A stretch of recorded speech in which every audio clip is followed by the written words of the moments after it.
stops us in our tracks. Bravely we prove in our striving, trudging together each day. Where there's a will, there's a way.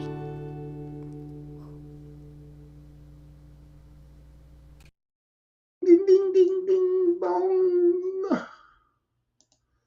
Hello, hello, hello. Wrong place. Hope you're having a good day. Happy Veterans Day again. Changes, you say, man, I don't care. Get rid of those changes. Is it actually working? Okay. Hey, Amber. Good to see you. This will be a reading. I'm kind of wound up again, and so I'm just doing stuff to offset it. There's a lot of things happening, and it's happening at once, and yeah, it is what it is, right? After this, I'm gonna go put a new lock on. I had something there, but I hope it's the same.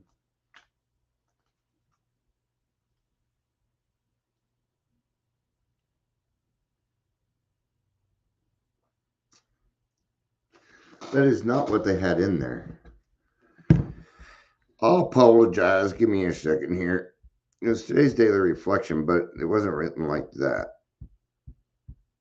And this is Instagram, so I don't really have shit on here. I should be able to find it pretty quick. If not, then I'll just go ahead and figure something else out, because blah, blah, blah, blah, blah. If they replied, then I'd be able to see it, but no, I'm not seeing it. Oh, well. So, what do you do? You know, it sucks that it just refreshes on its own. I don't find that very convenient. See? Convenience gives you less power over your own life. All right. Let's just go ahead and pull it from daily reflection. I just like the way that they had put that. So, it's probably, I don't know how long this will be. Let's see. Welcome, Daily Trudge. My name is Dion. Sorry, just thinking of things. It's hard to stay the course on this. It's not. Life happens, man. You're here, please say hello, whether watching the live or the rewatch, right? Yeah, so self-acceptance. What is it that we're going to have to accept? Probably everything. Probably everything. What you tearing up over there? All right. So I'll tear that up. Even like that chair, I'm going the wrong way because it's opposite here. No, it's not. Actually, you can't see the chair. There's something on it, but there's a chair right there. It's their scratching post. They don't go to my bed. They don't got my couch. No, I get that one. I have certain things for them. Hi, Sawyer. Come here. Come here. This is Sawyer, aka Grumposaurus. Say hello. He's the one that hasn't been getting along with the other cats, and he's getting better, aren't you? Aren't you? He trusts one person in this world, and it's me. And even then, he doesn't feel safe on my lap. Not with me holding. He's still there, but he wants to do it himself. Yeah. Oh, that's okay. Nothing happened. Nothing happened while you were gone. All I did was explain my cat. And you've met Sawyer. So, hi, Patricia. It's good to see you. Yeah, poor Sawyer just doesn't get all the love anymore. He doesn't. Yeah. He does what I call the pre-purr. So he's already purring before I pet him. Oh, and he's the only one that gives me headbutts. But he loves his love. I got them because my landlords have moved out. I kind of booted him out. Yes, I kicked my landlord out of his own house. He didn't pay the house note. he didn't pay the house note. He was drinking on my money, and I went back into his room and I took all my money back. And anyway, they left this cat behind, all right? And nobody was taking care, no feed. And so I was feeding him, taking care of him, but he was in the basement. And it took me a month. And what I would do is put his food on the stairs, and then every couple of days, I would just move it up a step. So you'd have to keep, and nothing would happen to him. So he would trust it. And I started bringing that food towards my room. And then in my room, I made a place just for him on the floor next to me. Right? Then after a little while, I was comfortable getting on the bed. So I had to make this space for him on the side of my bed. Right? Then when we moved, and he was not a very nice cat. He wasn't very social, and he was like grossly overweight. And when we moved, he became a totally different cat. He's like, oh, I'm part of a family now. I'm a part of something. I know, I hear you. No, can hear. It's calling for me. You saying, Dad? All right. Self-acceptance. So we just go to page 105 and do step 11, which I've been trying to avoid for 11 days. It's not the right book. Let's just go to 104. I really liked what it said, man. Ooh. All right. In AA, we have found that the actual good result of prayer, and this is just a continuation of earlier, because in AA, we have found that the actual good results of prayer are beyond question. They are a matter of knowledge and experience. All those who have persisted have found strength not ordinarily their own. You know what that is? It's extraordinary. Yeah. We're extraordinary people. We are not ordinary in any kind of sense. Okay. What word have we been using instead normal? But now everybody's like, there is no normal. Don't call me normal, because not everybody's really the same anymore. Now, are they? Now, even alcoholics can't call non-alcoholics normies. It's name calling. They don't like it. Imagine that. They don't like being called names. Weird, huh? Crazy. Okay. But we are not ordinary. We are extraordinary. Now, that extraordinary can come in good or bad, but we are those people. We are usually singled out for greater causes and stuff. Yeah, I mean, we really are. So what we had was something that was ordinary, but then we brought a higher power into our lives, and that higher power made it extraordinary. And then we found an inner resource that we had all along. Yeah. That's why self-confidence and self-esteem starts to get better in the program. All those who have, they have found wisdom beyond their usual capability, and have found increasingly, and they have increasingly found a peace of mind which can stand firm in the face of difficult circumstances. I'm going through some difficult circumstances, kind of. Yeah. I don't know if that I would call them difficult. There's problems. And even then, it's not really a problem. It's more of an opportunity. We discover that we do receive guidance for our lives to just about the extent that we stop making demands upon God to give it to us on order and on our own terms. Almost any experienced AA will tell how his affairs have taken remarkable and unexpected turns for the better as he tried to improve his conscious contact with God.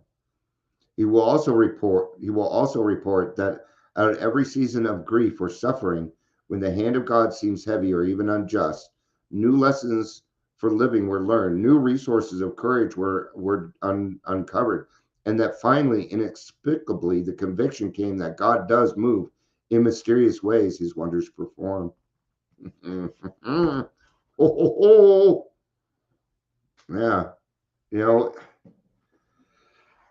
it's hard to explain all of this because a lot of it is a matter of experience and going through it. It is. Sorry, I've got other things on my mind too.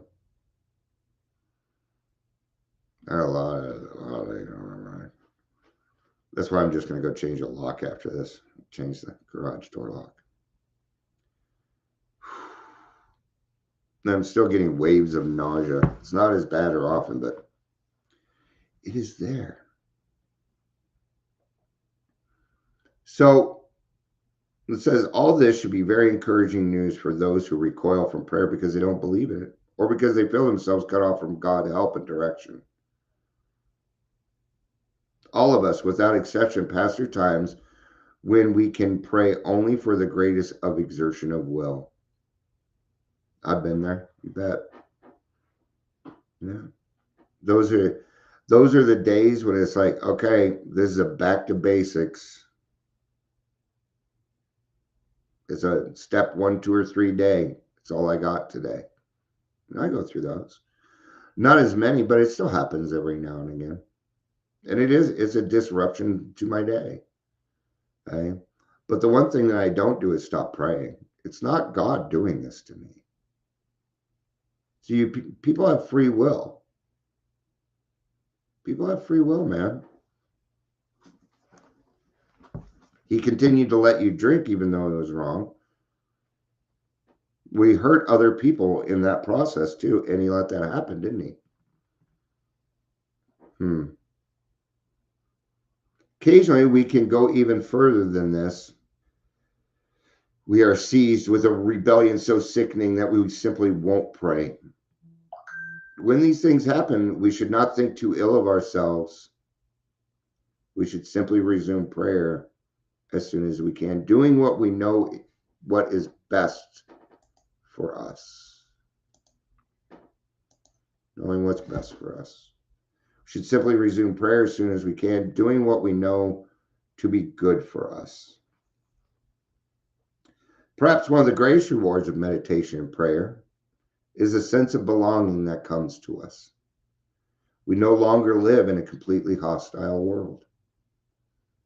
See, I was the hostile in the world, and now I'm not living there anymore. Do I live in a world where there are people that are hostile? Yeah, sure.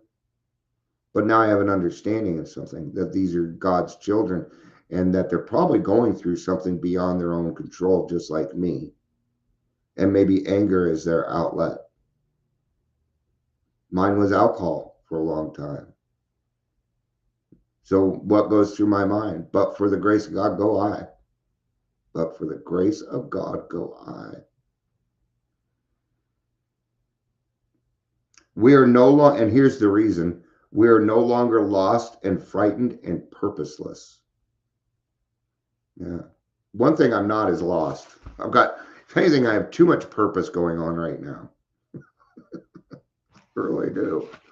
You know, but now that I'm no longer lost, frightened, or purposeless, this again adds to self-esteem. How do you build self-esteem? Well, you do esteemable things.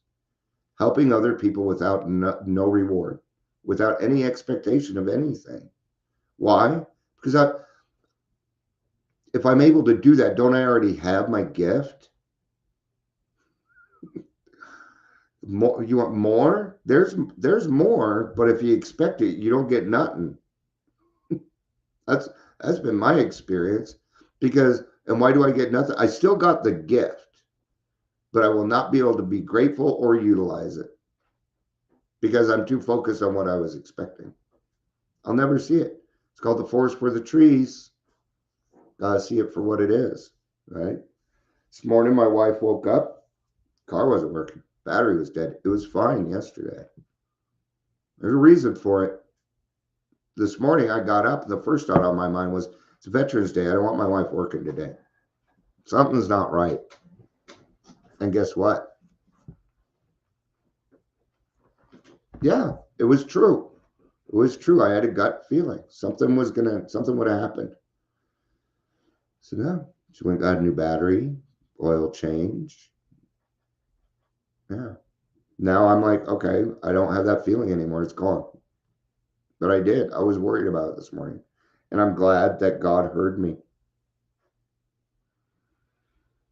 The moment we catch even a glimpse of God's will, the moment we begin to see truth, justice, and love as the real eternal things in life, we are no longer deeply disturbed by all the seemingly evidence to the contrary that surrounds us in purely human affairs.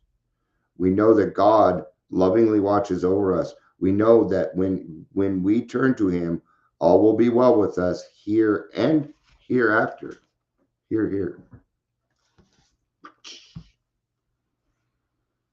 I pray for the willingness to remember that I am a child of God. I know that willing is indispensable, but come on. For the love of God, come on. I'm going to pray for the willingness to think. At some point, it's got to just be a part of what we do. I pray for the willingness that I am a child of God. No, that is not a willingness for me. It is a fucking fact. Fact. I am a child of God. I don't need to be willing to do that. It's just fact. You're either pregnant or you're not. You're either going to be a child of God or you're not. There is no, I don't know. Sometimes I think we take it a little too far. Just do it. That was all opinion. All opinion. Okay. A divine soul in human form, and that my most basic and urgent life task is to accept, know, and love and nurture myself. As I accepted myself, I am accepting God's will. As I know and love myself, I am knowing and loving God. As I nurture myself, I am acting on God's guidance.